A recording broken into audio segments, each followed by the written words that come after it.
How to use the disk space usage tool in cPanel. This demo assumes you've already logged into cPanel and are starting on the home screen. Now let's learn how to use the disk space usage tool. Click the disk usage icon. From here, you can see how much storage space is being used by each directory and subdirectory in your account. At the bottom of the page is a collapsible list of directories.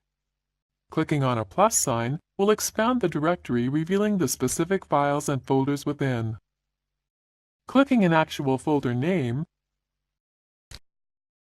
will launch File Manager, showing the contents of that folder. You can choose to sort the folders by name or by disk usage. This is the end of the tutorial. You now know how to use the disk space usage tool to see a breakdown of where all your files are stored.